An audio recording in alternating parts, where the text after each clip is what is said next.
Hi, in this video we're going to do a little bit more on MassTransit. We are going to configure this, and it's just part of the ASP.NET Core documentation. I'm just going to go through this and let's see what we can win. So we start off talking about the configuration. We look at demos for ASP.NET Core, and we see that we can use MassTransit ASP.NET Core along with the MassTransit for RabbitMQ. And let's get this in action. Let's try and configure this for ASP.NET. So first off, I want to create an ASP.NET API. And in my previous videos, I showed that you can use a templating type system. So you can create a new .NET Web API, and I'm going to call this ASP.NET Core API. And this just constructs a basic template for ASP.NET. So if I go into it now, do .NET build, we're going to have just a basic .NET application, which is an API. And I think by default, there's this like weather forecasting API that you can call. So let's just dive into that.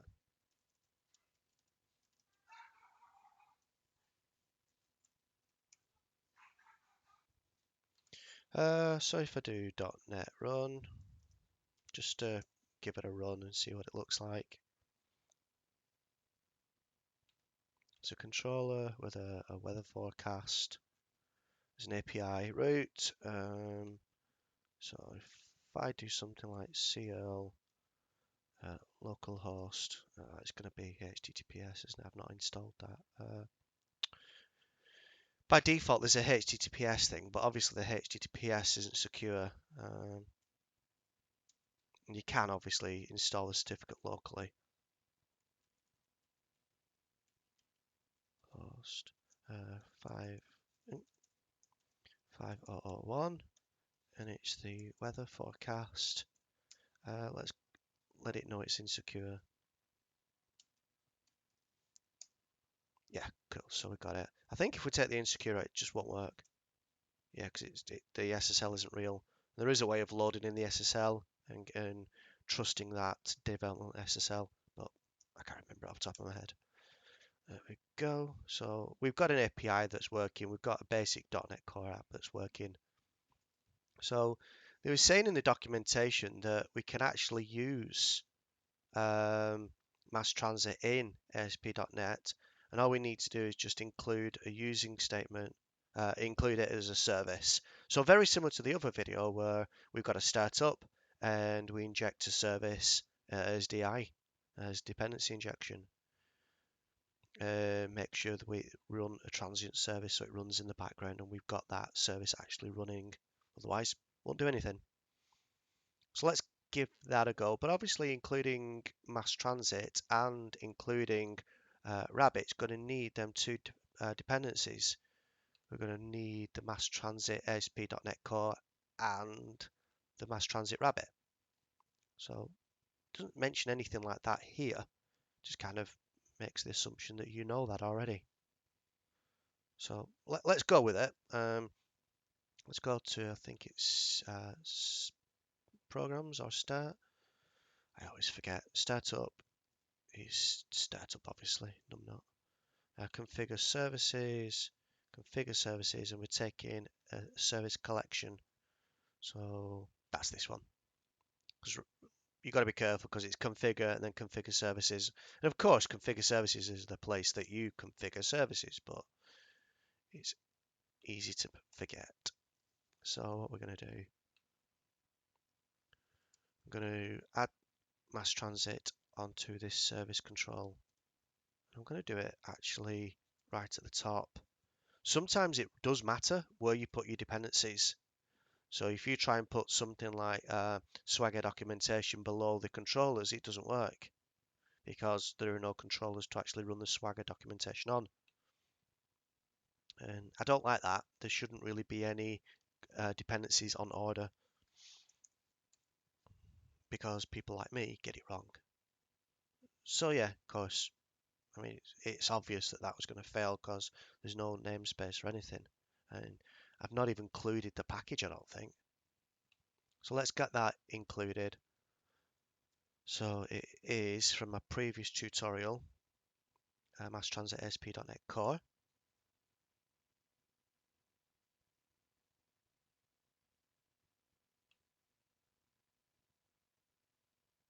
That includes that in. And we also probably need Rabbit.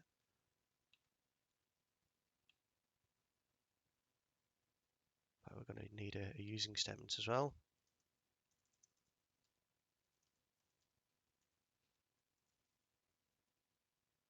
Yep. And now Rabbit is unhappy because this extension method just doesn't exist because it is part of the NuGet package, MassTransit.Rabbit. Let's say there's multiple queues out there, so it makes sense that MassTransit's put them into different namespaces so that you're only using the code you need. And that is automatically resolved, probably because we're including the whole namespace, so we've got that now. So that's cool. Just going to give it a run just to make sure.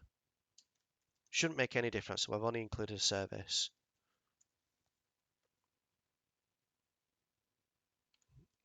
Let's go back to the other console actually, because it's already running. That would hurt, that would upset it. Okay.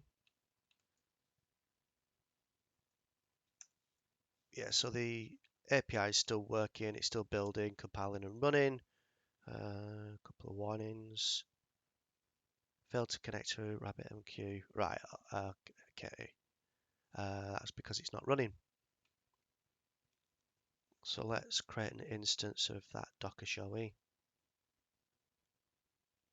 So I like to extend this a little bit. We've got the Docker, which we're going to run, a instance of RabbitMQ, but I want the management console because I want the user interface. I want to be able to play about with it in a browser, which means I've got these other ports that I need to expose.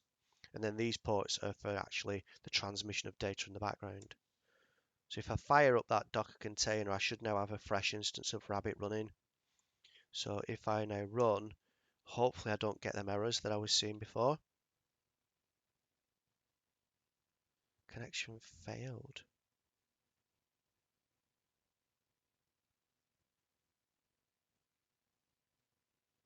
Okay, well, is RabbitMQ working?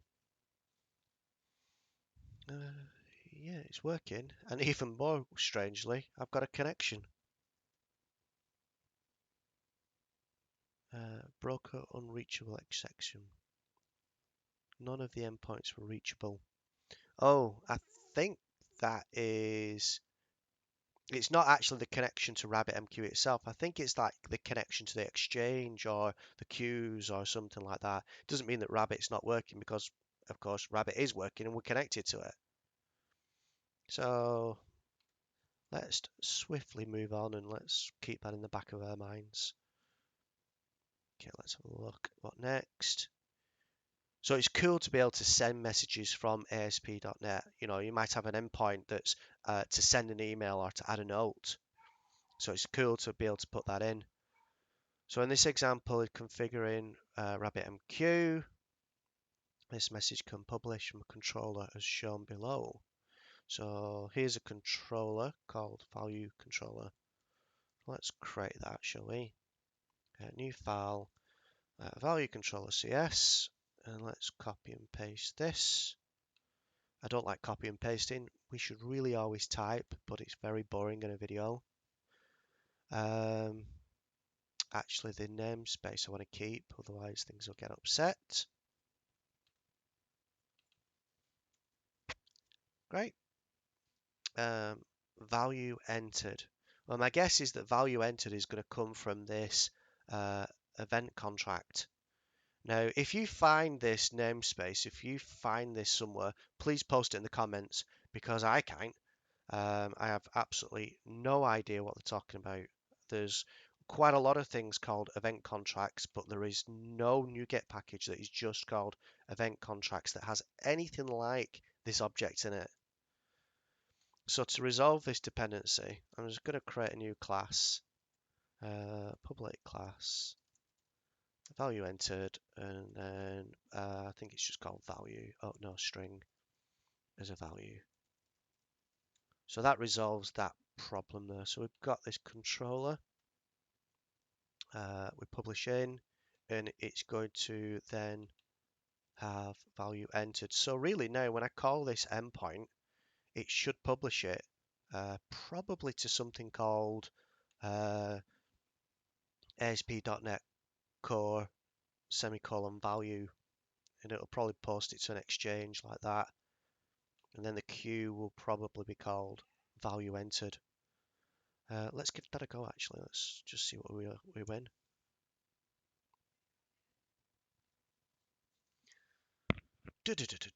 Right, it's running, good start. Basic weather forecast works. Value. I wonder if it's a capital D for data. Hello world.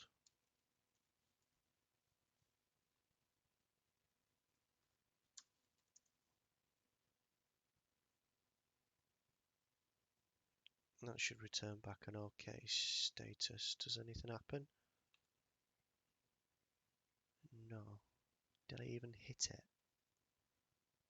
Not even sure if I hit it, you know. Let's put a breakpoint on and let's see if we can actually just debug this.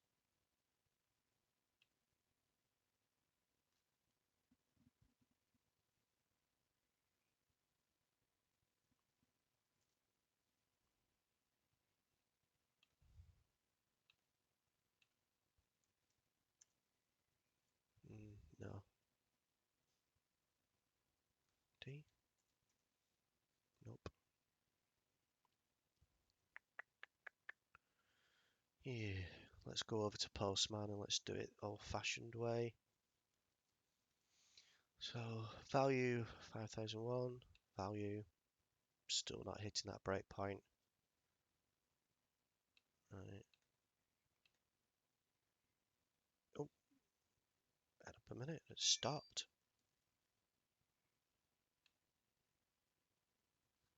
How am I getting a 500 from a stopped service? It's not. Oh, it's running in debug. Dickhead. Right. Okie dokie. I think it's not loading the routes in correctly. So startup is configuring the endpoints somewhere. Add controllers. I think there actually needs to be more to that to actually allow custom automatic routing. Anyway, what I'm going to do is just put in routing, make it a bit more explicit.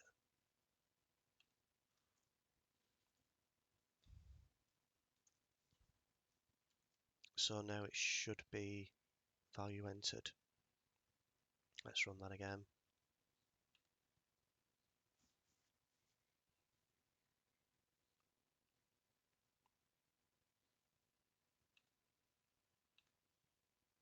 Ah, and it hit the endpoint now. Value's null. Why is value null? Value's in the body. Raw. See, I don't normally do this. So when you hit an endpoint, you generally have a JSON object or something that you're passing in, not just this primitive string value. It's not useful, you know.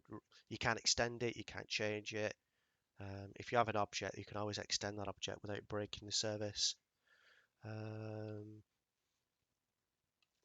don't want to create an object just for object's sake. Let's do from body.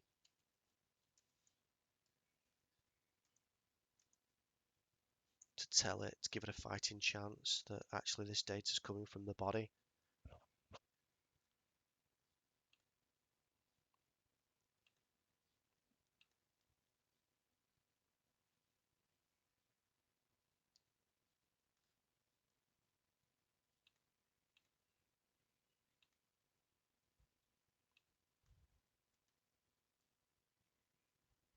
Yes. All right.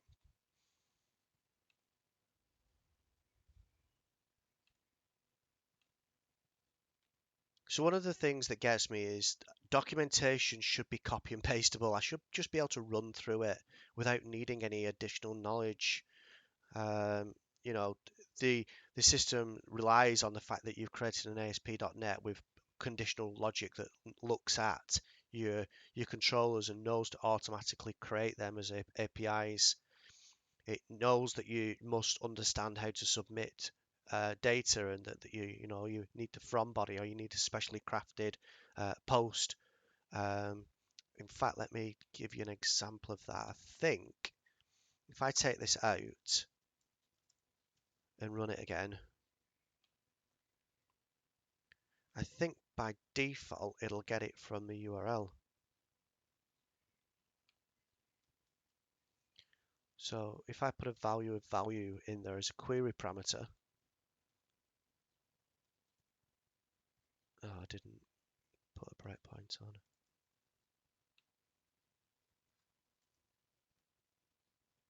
Yeah, hello world. Well, you should never read query parameters in a post.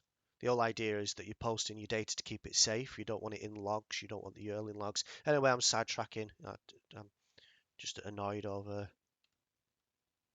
how much hard work that was. So I want it from body. It's the right way to do it. Well, right way is to have it. Anyway, it doesn't matter. I'll carry on. I'll start losing my shit. Okie dokie. So we've got that working. Post body string value. We've got the system connected to this queue. Now, what does our queues look like? So, is it currently? Yeah, I've turned it off. In fact, let's turn it back on again because sometimes this thing can decompose or remove queues and exchanges once they're not being used. So let's just make sure that's not happening. So we've got that connection. Yay, I said before we might have an exchange that's got the name of the app or the namespace and then value entered, which is the name of like the DTO or the object that's being published. So the name of this app is actually ASP.NET Core API. That's the name of it. That's how I constructed this when I created this app. And the object that we're messing with, the data transfer object, the object that holds the information we're interested in, is called value entered. That gives us this automatic exchange, ASP.NET Core value entered. Now, where's that stuff going to? Look, the moment, nowhere. So actually, there are no queues. So all them messages that we've been posting, they're gone, lost. So let's carry on with the documentation.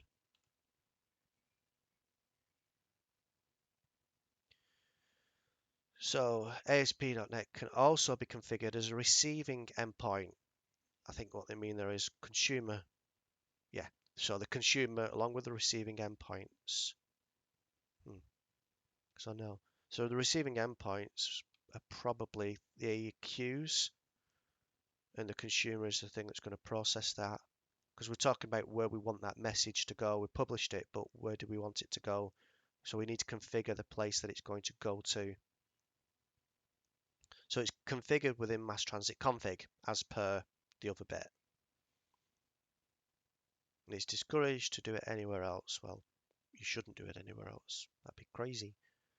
But you can have separate consumers. Yeah, that makes sense. So what they're saying here is that if you want it to go somewhere, if you want to explicitly tell it where the message is going to go, you need to set it up.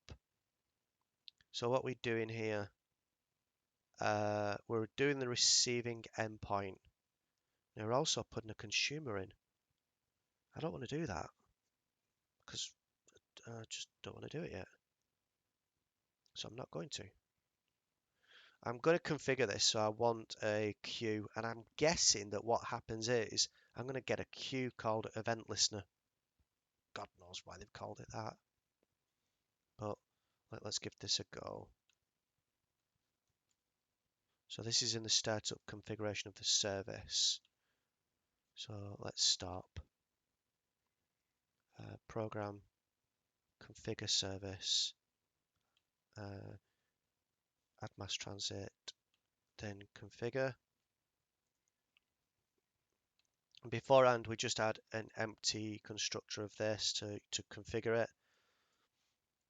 But the great thing is that you can pass in extra parameters.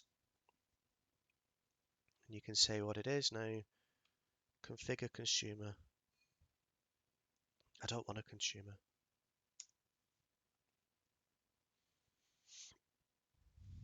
Let's see what we get with just that.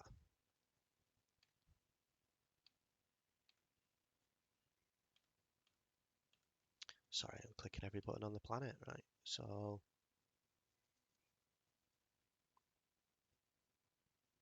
well, we run. It's always a good start. Let's see what happens when we post something. So that seemed to work. Status 200. No real errors that I can see. Let's have a look at the queue, wherever you are. Where's my queue gone?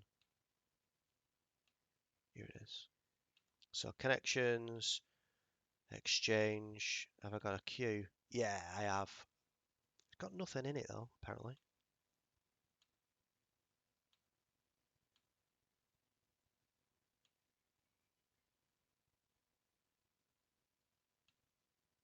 Queue is empty. So this created the connection. This created the exchange. It even created a queue called event listener. But what it didn't do is set up the actual binding so that this exchange is bound to that queue.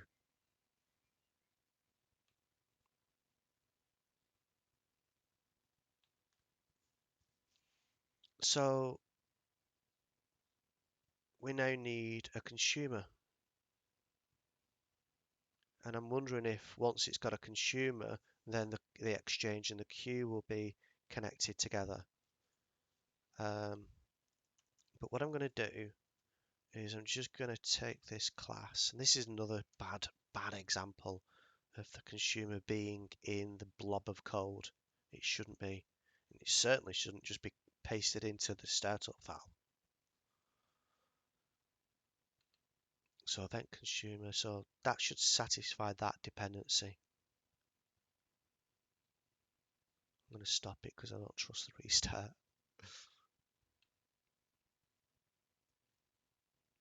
So if you noticed really carefully, I didn't include this add consumer.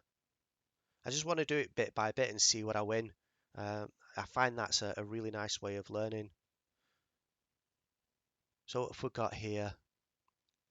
Consumer type wasn't found. ASP.NET event consumer. So that's what we win. A blob of nothing. It expects that event consumer to be there. So with it not being registered, we have a problem. So let's put it in.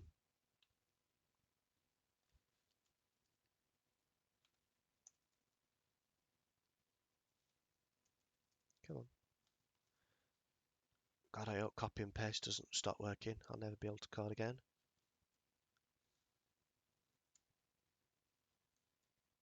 What's going on?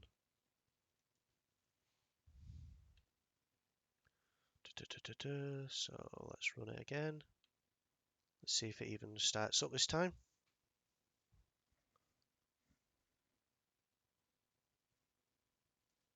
So it starts. We didn't get the other errors. Let's have a look at the queue, shall we? We've got the exchange, default value entered, and now we've got the binding to that queue.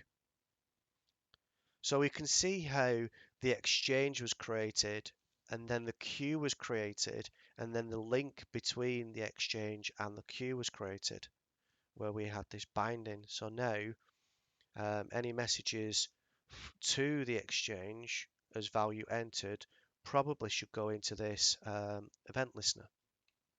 So let's send a couple, 2, 3. Are they going to be in there or are they being consumed?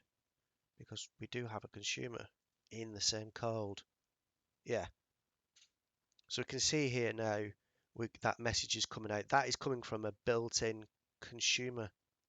It's the same problem as I've had in the other videos, in that these samples, they're showing you that we can use a producer within ASP.NET, which we can. Look, this is really, I mean, 2 lines of code if you squish that. 1 line of code if you squish that. This is awesome. And it allows us to post a message on to RabbitMQ with really a tiny amount of configuration. All we've done is a couple of NuGet package includes, added MassTransit as a service, and then we have the ability to publish out, and that'll automatically create the exchange. However, you've got to be bloody careful, because if your consumer isn't set up, it's not created a connection between that exchange and that queue. And if you do it out of sync, I guess this stuff's not going to work. If you try and start up a consumer and there is no exchange, I'm wondering what happens. So that'll be interesting as we get to that stage.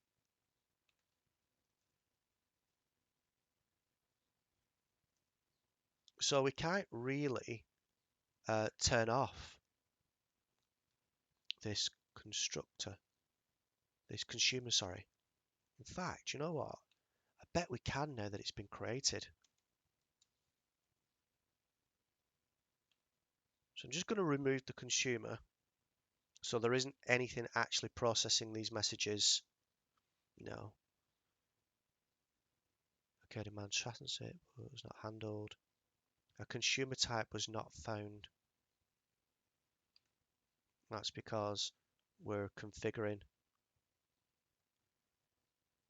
that consumer.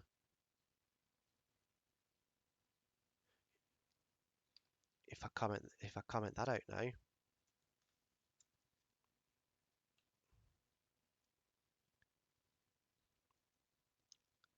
it'll run and it'll work. So if I just do the typical hello world and send that, it's sent with the looks of it. We'll go to the queue, refresh. Got the message skipped. Right. So a new underscore skipped was created. I think the reasoning behind that is that MassTransit is expecting it to be the master of its own domain, to configure the exchanges, the queues, and the connections. However, it doesn't know that it was the person who did it. So I'll go through that logic a little bit deeper. Here we configure MassTransit. We add a consumer and we configure that endpoint so that they link up that exchange to that queue. Now I've commented these code out. MassTransit sees that them things are still in place. There is still an exchange. There is still a routing to that queue, and that queue exists. Well, where the hell did that come from? If MassTransit wasn't the thing that set it up, how did it happen? Now, my guess is that because it run into that problem, it was like, whoa, whoa, whoa. I don't trust this because it wasn't me that did it. So I'm going to do this skipped. So looking through the documentation, and we'll look at the eventually as we work our way through this list, there is a skipped. So if a message is not being handled by a consumer, if we publish a message and there is no consumer reading that message, it's actually going to move it into a skipped queue, and it's going to suffix it with underscore skipped. So it's I was wrong. It's similar in that when a message is pushed, if there is no consumer at all, then it moves it to the skipped. Now we've simulated that by taking this out. We've taken the consumer out. Because we took the consumer out, it doesn't know where to send their messages, and it automatically sends it to a skipped. However, if you remember, that is not what we got when we first started off. When we didn't have this set up, the message was published and lost. However, when we had this set up, we also needed to have this set up for the very first time, because otherwise it tried to find it and couldn't find that queue. So you've kind of got this chicken and egg problem where, and I'll get to the bottom of this and make it a bit more articulate in another video. But if you've got to set it up right, you've got to set it up in the right format. It expects an exchange, it expects a binding, it expects queues, it expects a consumer, and it's trying to hold your hand in getting them constructs up and running without problem. And I understand why they're doing it, but it's a little bit problematic.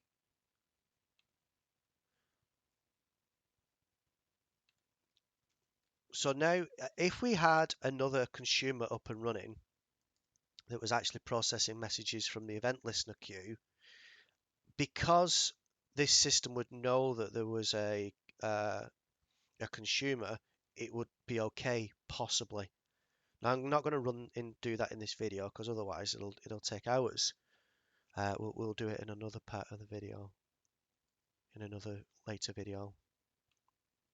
So just to articulate that a little bit better, it's moved this into skipped queue because there is no consumer. Now, what I don't know is it moving it to skipped because there's no consumer in this code base, or because there's no consumer at all on that particular queue? I'm hoping it's the second. So if I was to write a separate program and add a consumer, would it work? So let's have a look now.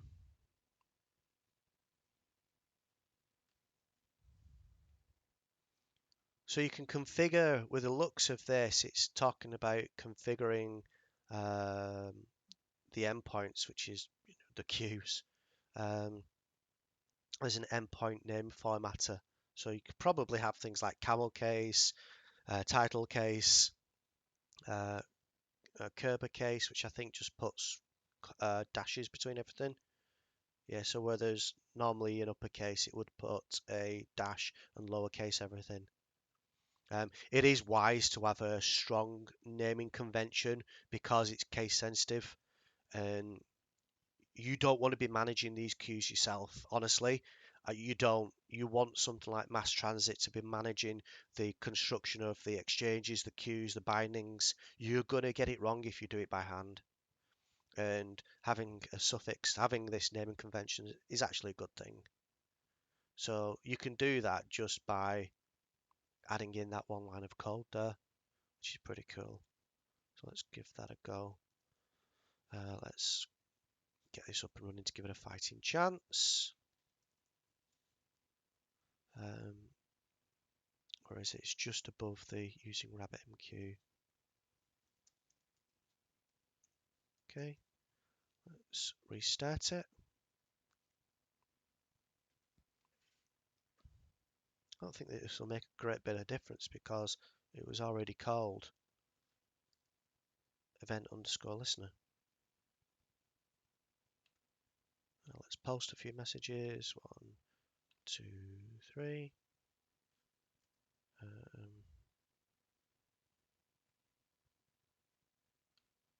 Here we go. Ooh, panic then. Yeah, 1, 2, 3. So the messages are coming in. I don't think this would have made a blind bit of difference. No, because it's already in that Kerber or whatever it's called case. It's already all lowercase with dashes to denote. So it's already working that way. It's kind of pointless bit of input there.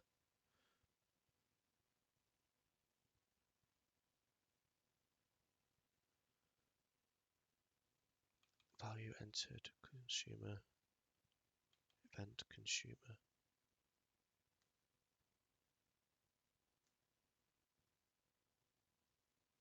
So what's going on here? There's a bloody change, isn't there? So all this configuration has been taken out. and we've just got the default configure. Okay, right, I get that now. So if we didn't want to set up a receiving endpoints like this, we could do it like that. But because we've specified a naming convention, the event consumer is probably just going to be called event. Because this consumer here is value entered event, which would probably give value dash entered dash event, and it removes consumer. So did they rename that? Yeah, event consumer. Now it's called value entered event consumer. Hey. Okay. Event consumer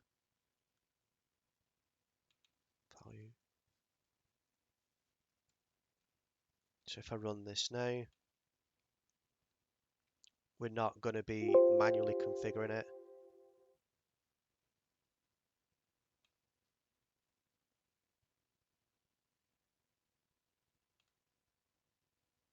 Ah, come on. Never that easy.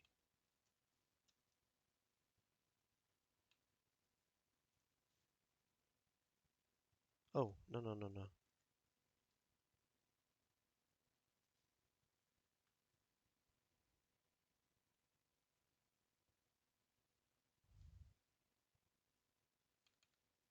So the class is value. Come on, this is not rocket science, Gary. The interface there is value is for the value entered. So why are we getting an error? It's just lagging behind. That's the constructor. That type.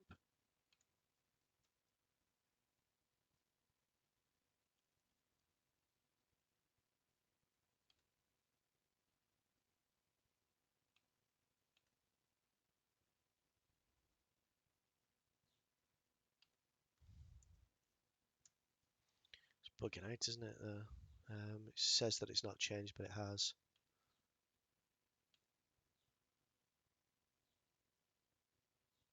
There we go. Sometimes in .NET Core, I think it's running off the intermediate languages. It's trying to compile the code in the background or interpolate the code, build an abstract syntax tree that allows you to have IntelliSense. And every now and again, it just pauses. So it thought that the values were still entered as something else. So let's send another message. A new world.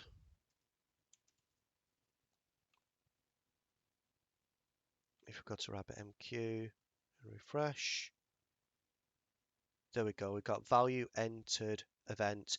What's happening is it's taking the name of the consumer, it's removing the word consumer, and then it's lowercasing everything. And where after the first word there's a title, there's an uppercase character, it's just doing that and putting in an underscore. That means that we didn't have to configure the mapping ourselves. Stringly typed is a bad idea. Wherever you do something and you're putting strings in as configuration, it's just bad. You're going to run. What happens if you change the name of that object? What happens if someone misspells? You should try and take all of that predictable mistakes out of the code, because geez, I spell things wrong every single day. Listener, I'm never going to be able to spell listener. I'm going to get that wrong more than I get it right. So because of that, it's best to never stringly type anything, because even the brightest specs in the world make a mistake after coding for 9 hours. So that's pretty cool. It allows us to use this nice formatter that allows us to convert and have a nice standard based on what the development team feels is right: uppercase, lowercase, title case, camel case, or this, I don't know how to pronounce it, Kerber case. And that is pretty cool. That allows us to remove that code. So how long have we got? We've been yabbering for 40 minutes. So, health checks. Well, we all know what health checks are. We can add a basic health check as a service. That's probably the standard ASP health check. And we can health check publish. So this is checking the health of possibly the actual. I don't know if this is checking the health of the RabbitMQ service or just MassTransit, the consumer.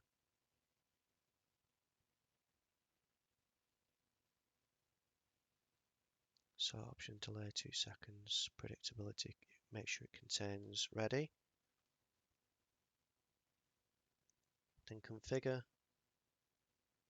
endpoint. It's the same problem again. This is probably going to be the consumer, and this is probably going to be the publisher. It's just for sake of making it easy to read, they stick everything into one. So I want to check the health of the code that I'm in, which is kind of pointless, but you've got to see between the lines. If these were two separate applications, you'd be able to check, are the consumers up and running. So let's include health checks. I don't know if we get health checks. Yeah, I think you get health checks by default now on Core 5. So where we're looking, this is configuring a service, configure service, health check. Yep, no errors. Health check is now part of this. I don't know where. Doesn't matter, it's a core thing, not a rabbit thing. Okay, let's configure it. So we want to know whether it's healthy, and we want to be able to determine whether it's healthy by calling that. And health check, publish options.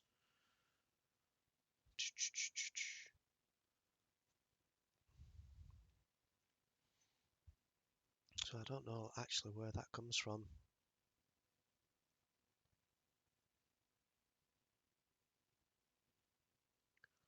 So let's diagnostics health check, extensions, and then core.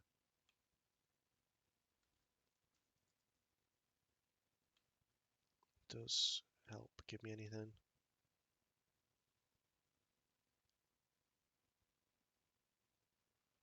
No, this is where Visual Studio can sometimes be a bit better.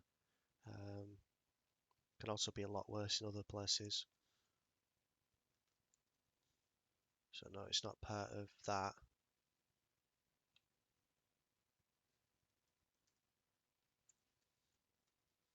It's part of that.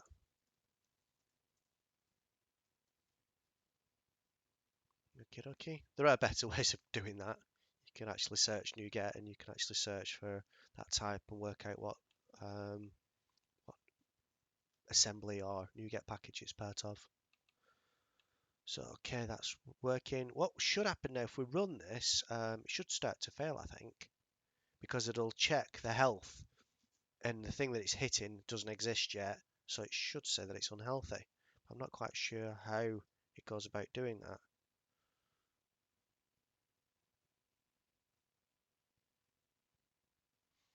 No, nothing there. Listening now, information. Okay. Did it need to be run in some way?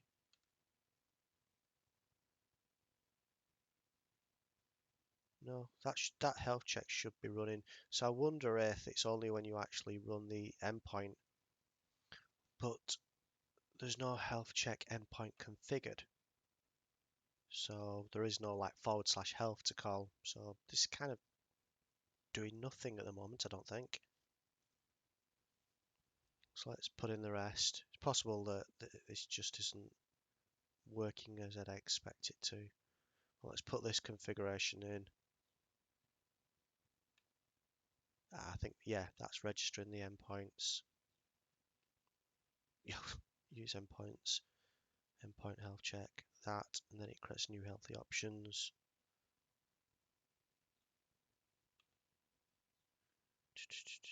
Right, okay, so configure application builder.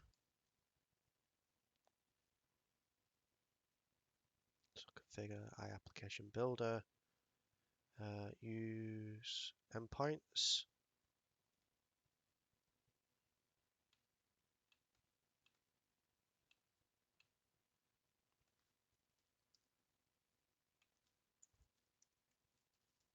Health. Ooh.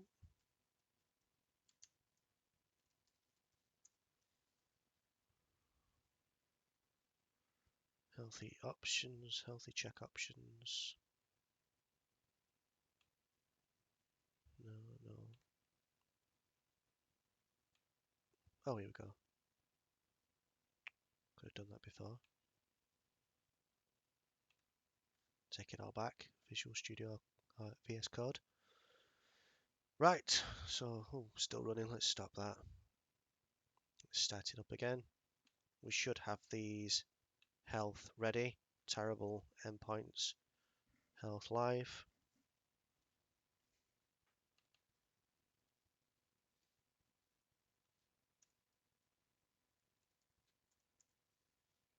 Healthy. And live.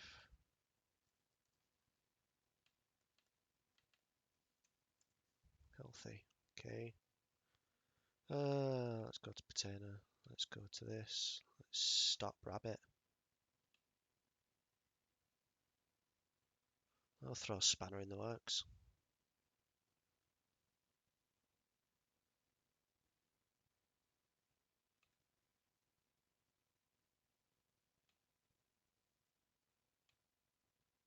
Unhealthy.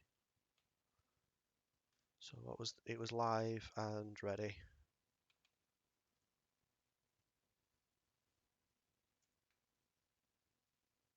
So live just comes back unhealthy, ready. Comes back as unhealthy. Let's fire up rabbit.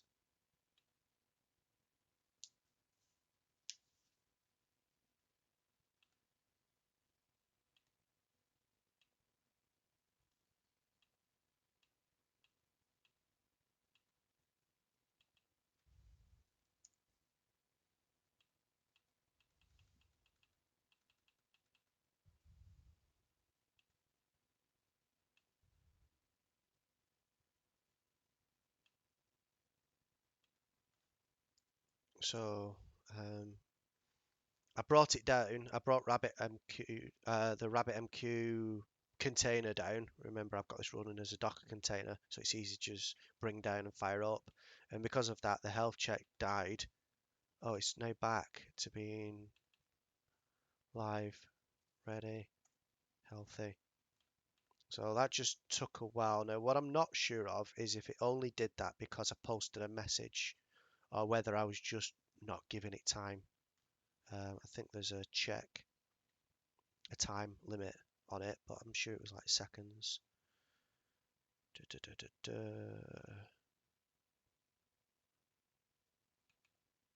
Yeah, I'm sure I give it more than 2 seconds. I'm not even sure if that's the right delay for its ready state. I think that's just how long it expects a delay could be. So if that goes like longer than that, and it takes longer than that to call, then it puts it in a not ready state. Right, cool. So we've got that.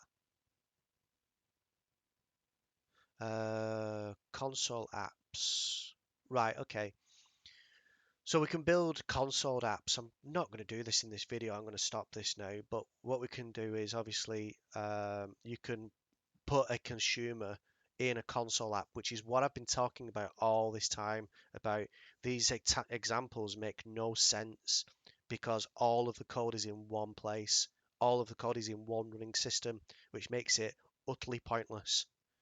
Um, you might as well use a pub sub type system, or even just event delegates in pure C Sharp. It was pointless. Once these three systems are in three separate places, a producer, a consumer, and Rabbit, once they're in separate places, the magic of this comes to life.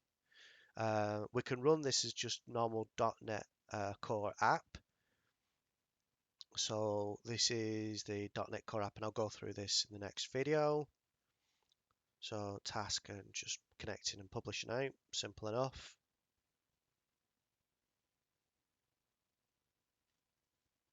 Then another app, which is the consumer, or they call it listener. That consumes this. So yeah, we've got a publisher and a consumer, which are running as two separate applications. And oh, a top shelf example as well. So if you're running Windows services, if you have, services that you're starting and stopping or start when the server fires up, then you can run a Windows service. You can code your application, then you can install it as a Windows service. But it's a pain getting that and going onto the server and configuring it and adding it as a service. And then uninstalling it and reinstalling a new version can be a tricky process. There's some minute knowledge that you need to know, some gotchas. And the team over at Top Shelf, they created this piece of software that makes all of that super easy. You just include Top Shelf and you've automatically allowed your app to be installed. I think I've only used it a handful of times, but you can actually wrap that NuGet package over your existing executable. And then on the command line, you can actually do my app dash install, and it'll install it as Windows service. And if you do my app dot space start, it'll start it, and it's starting the Windows service that you've just installed. It just takes a lot of the knowledge about how to get Windows services up and running. So I think I'll give that a go as in the next example. Right, so I'm wrapping up now. You'll be glad to know. This shows how we can configure ASP.NET. I'll be going into console apps and top shelf apps in the next one. So I will also do another video on ASP.NET Core, which is a little bit cleaner. Like I say, these are getting to know you videos at the moment, and I'll definitely do another one on this because this documentation has a lot to be desired in allowing a user to actually work their way through it. So, but onwards and upwards. Thanks for watching, and don't forget to click that subscribe and like button.